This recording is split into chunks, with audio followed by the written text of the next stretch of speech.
Hey everyone, welcome back to Daily Devotions. Pastor Steve here walking with you in God's Word. Joshua chapter 12, and we're in this middle point of Joshua, kind of the end of the first section, as what we call it, and being able to see God going before Israel, winning the battles, being to see some of the battles that they have, and it's going to finish up here by challenging me and you.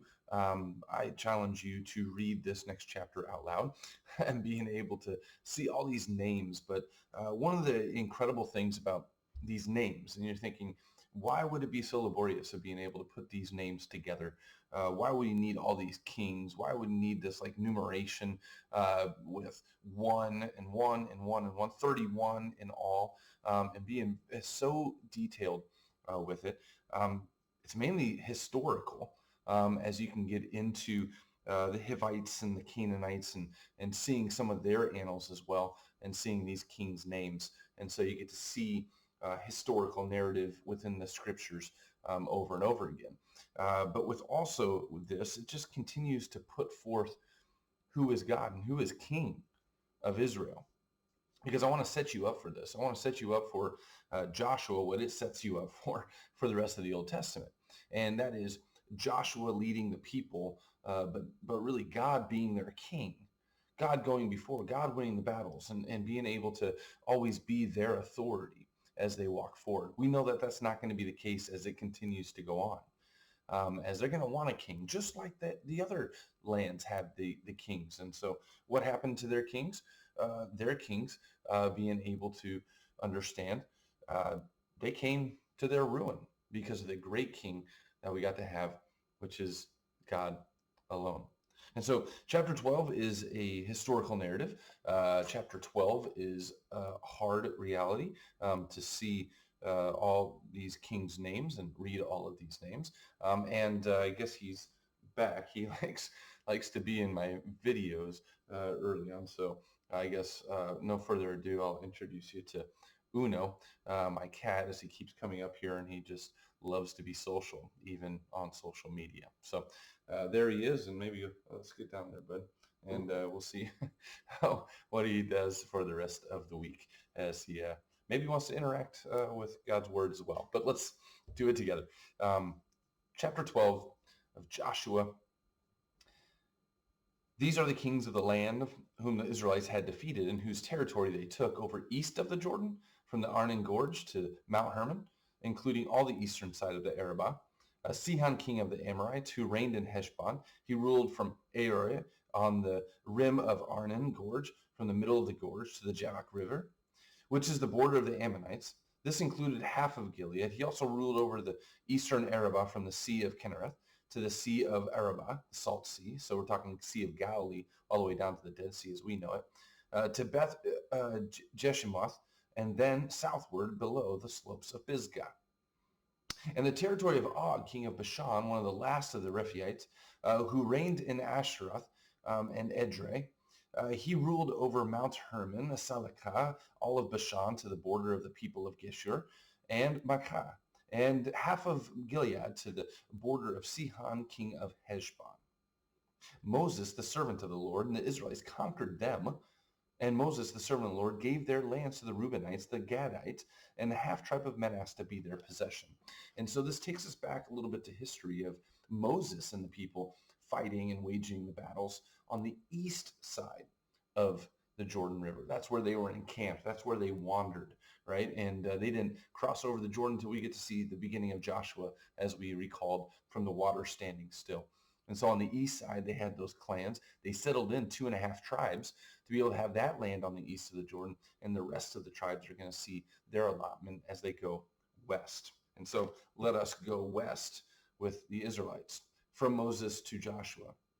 So these are the kings of the land that Joshua and the Israelites conquered on the west side of the Jordan, from Baal Gad in the valley of Lebanon to Mount Halak, which rises towards Seir. Their lands Joshua gave as an inheritance to the tribes of Israel, according to their tribal divisions: the hill country, the western foothills, the Arabah, the mountain slopes, the desert, and the Negev. The lands of the Hittites, Amorites, Canaanites, Perizzites, Hivites, and Jebusites. And so here they come. I'm not going to read them all. You can take a look at all of these. They're great historical nature, but this really going just city by city is really what it's going to be speaking towards the conquest that they did. But also, we don't get this, it's really sped up of being able to not get all of these names before chapter 12, but really saying then the land rested from war because of how Joshua went throughout the western areas into all these places. And as he went into all these cities, they're kind of in order. And if you look at a map, if you have a study Bible, you can look into some of your back maps of the conquest of Joshua. It's pretty neat. There's just city after city, and it just kind of goes from Jericho to Ai, to Jerusalem, to Hebron, to Jarmuth. It just continues to travel up, and then it comes back around and does this big circle, and being able to see the western part of the Jordan. And it says that there was all of these kings, but 31 kings in all. Excuse me, 31 kings in all. And so, as I said, a significance historically, but also I think a little bit towards our devotion and for the turn of Joshua in chapter 12 here, is being able just to see all of these kings could not face up to the king of the Israelites, the king of all the earth, God himself. He handed all of these kings into the hands of Israel. For what? For his promises to be fulfilled. From Abraham's time, I'm going to bring your descendants back to this place, and they're going to live and they're going to reign. And he made that promise 400 years past to his people as they conquered 31 of these kings, took this promised land, and now they settled in it. Now they have their tribes being allotted into it, and we get to see that that how they're going to divvy out this land going from this. And so while it might be a bunch of names, while it might be tough to read, it still is, as we get into the very purposeful that we have chapter 12 of Joshua, just putting forth to us saying this: God keeps his promises. He promised Abraham, Isaac, and Jacob, your people would be back in this land. They would settle it. They would reign in it. They would work it. And just so happens that where is Israel now? Out of Egypt, through the Red Sea, through the wanderings, over the Jordan River, and into the promised land, where they're settled, where they've conquered, and where they are the people of the land. God keeps his promises. Now, it took over 400 years to get to this point. And so sometimes God's timing isn't our timing. But we know this for certain, that in God's timing, God keeps his promises. But for us to just hear that and for us to walk in that, I think that's such a blessing. God has promised you new mercy and new grace each and every day, as he says in his scriptures. God has promised you everlasting life, and there is a way to that. And it is the way, the truth, and the life. His name is Jesus. God has promised you the forgiveness of sins, and it comes through the blood shed on the cross of Calvary by Jesus Christ alone.